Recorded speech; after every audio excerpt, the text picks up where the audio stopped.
Hi, I'm Chef Brandon Lewis, and today I'm going to show you how to fabricate a raw turkey. Appropriate knives for breaking down raw poultry include a chef's knife, also known as a French knife, a Western-style boning knife, or a Japanese-style boning knife. Any of these knives will work really well as long as they're sharp. Alright, before you get started on your turkey, have yourself a roasting pan ready, a roasting plaque with your mirepoix in it. And you can start putting the goodies that come inside, like say the neck and any of the little bits of organ meat. There's some liver, some gizzard in here. Some people don't like those in their gravy. I do, but if you don't like the heart and all that in there, you don't have to put it in. But I like that extra little bit of flavor. So I'll just put this aside. That'll go into an oven at 375 to 425, and you roast until it's nice and brown. Make your gravy out of that. In the meantime, though, we can break this turkey down. Now, you might break your turkey down for a couple of reasons. One may be that you just have too much turkey to serve this Thanksgiving. Or the other reason may be that you want to roast the breast separately from the legs, or do something different, maybe smoke the legs while you roast the breast traditionally, or vice versa. Or maybe you want to fry it and this turkey's too big for your fryer. My turkey fryer only fries at up to 12 pounds, and this is a 17-pound turkey, so I'm going to fry first the breast, and then I'll fry the legs afterwards. Or I'll do it vice versa. I'm not sure yet. Anyway, to get started, I need to actually dry the turkey. So there's a lot of water that can build up inside, and you actually stick the towel in there, and you just use one of your nice clean kitchen towels that you don't mind washing and getting a little juice on afterwards. Gonna spin it around, and after I dry this bird, inside, outside, get inside the neck hole here and get that all nice and patted dry. After I do that, and I wipe my station here, my cutting board table. After I do that,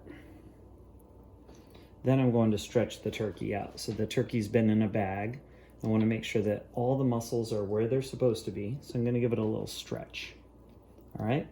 After that stretch, I'm going to turn the turkey around, and this step is optional for you. I like to remove my wishbone before I roast the turkey, so that later on when I'm carving the breast, I take the breast off and I slice it. I don't run into the bone. Now, a lot of people are traditionalists and they keep that bone in as good luck. They'll pull it out, they'll let it dry, and then they break it later for good luck. If you believe in that, then leave it in there. It's a lot easier to leave it in, but I tend to, I always remove it so I get higher yield out of that breast.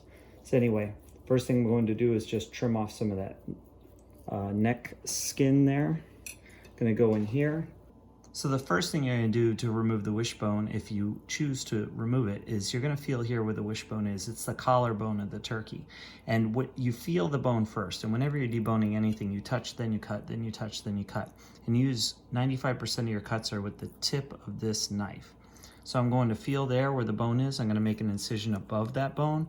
Gonna feel below it, and make an incision below, and do the same thing on this side, below. I touch it again to make sure I know where that bone is. Remember, bones are free, but meat is expensive, so you always make sure that you are careful there. The next thing you're gonna do is push that bone away from the breast. So I'm pinching that bone and I'm pushing up towards the keel bone, which is the breast bone. And when I push up in that direction, I start to reveal the bone right here. Can you see my finger there? You can see the bone sticking out a little bit.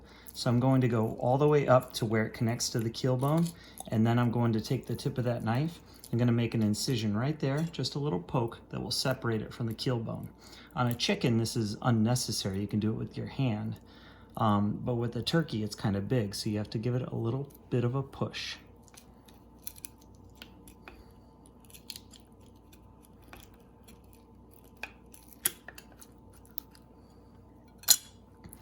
Once that incision is made, then you can peel this thing out. You feel the ends of it with your finger to free it up.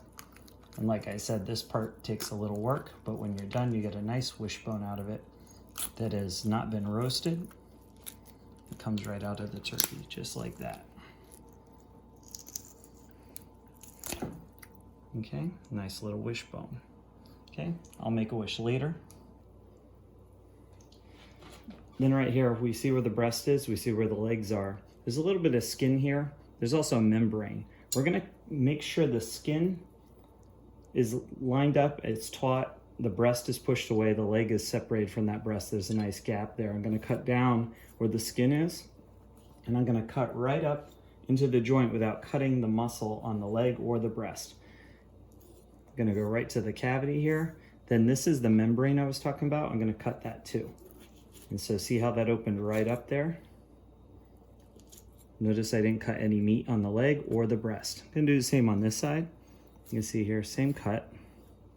First the skin, and now through that little flap there. You're gonna run into some rib bones here, some lower rib bones, and you just cut in between them. And you go right to the spinal cord back there. Here's one that's sort of in my way, so I'm gonna cut behind it, just like that. Next, turn your turkey over on its side, face it away from you. I'm going to stick my hands in each end, and I'm going to break the back of this turkey, just like that. And by breaking the back, right here, you can see there's a spinal cord where it's separated. I can stick my thumb here and I can create a little extra space. And what this does is it completely separates all bone between the top half and the bottom half of the turkey. And now I can cut right through the middle there, okay? This part is known as the crown. This part is known as the saddle. And so one thing left to do on the crown is I'm going to separate the wings here. So I'm going to take this wing, I'm gonna lift it up, I'm gonna cut in the elbow here, right to the elbow joint. I'm gonna bend it away as I cut downward. So basically I can take it to there, I can break it, and then I can cut in the gap, okay? Wing bone.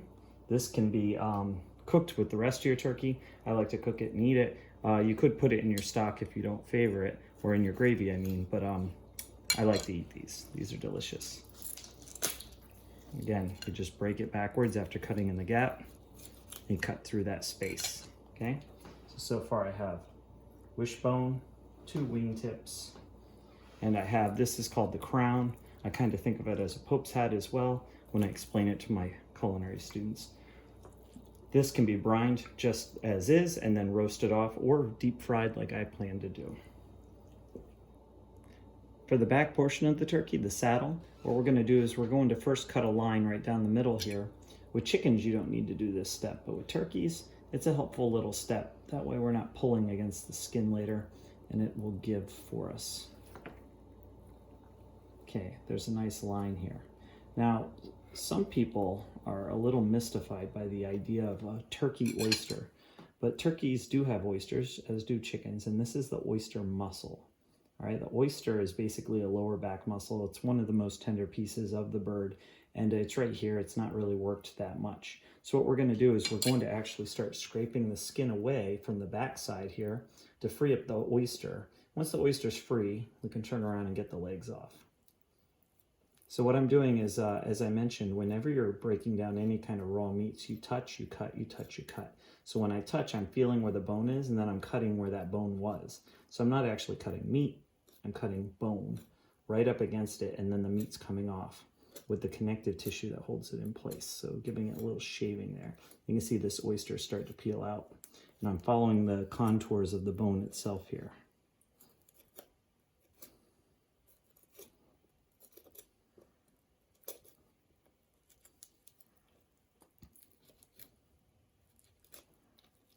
So as I cut it, peel it back, just like this. Helps me out. Once I have that oyster free, I'm going to stop. I'm going to do the other side. Watch when you're doing this side. If you're right-handed, you're cutting towards your hand now. So make sure you move your hand out of the way when you're making that cut, that you're not in line with it.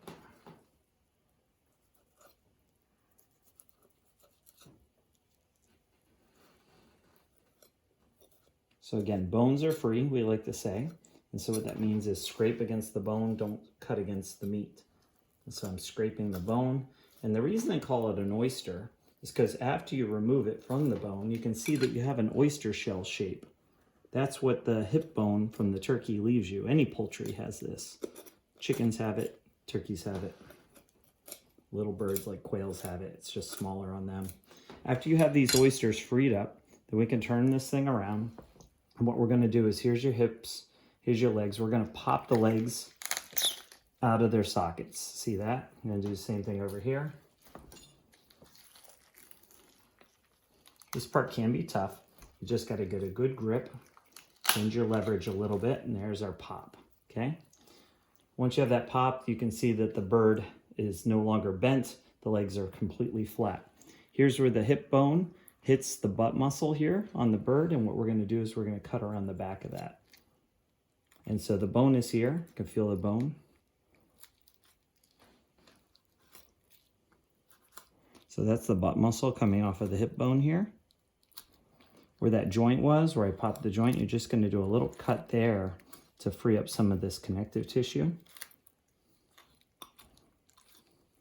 The turkey is really gonna come apart pretty easily once you do that. Just keep carving, and you wanna cut towards the bone.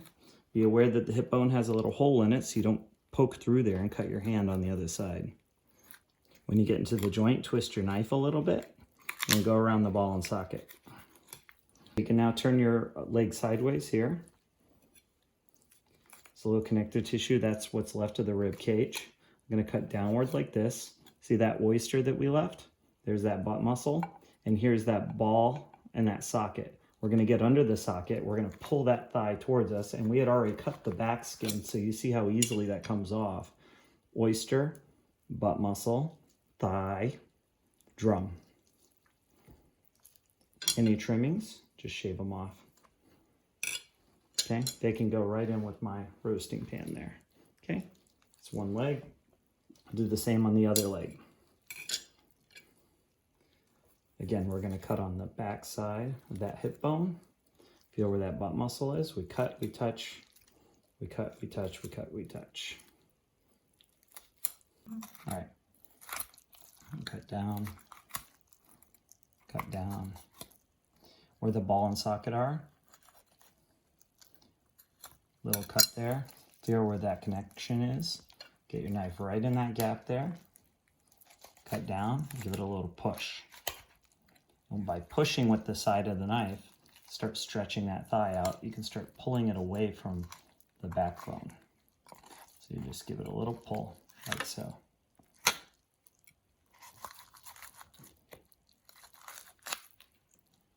And just cut that last little piece of skin there. So again, we have oyster, butt muscle, thigh, drum. Ready for brining and frying. Or you could smoke it, or you could roast it traditionally. The backbone here, oysters removed, butt muscle removed, is delicious and perfect for stock. You can see the kidneys are still attached.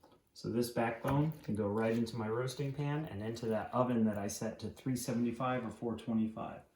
The rest of my bird can go into my brine for Thanksgiving in a day and a half from now.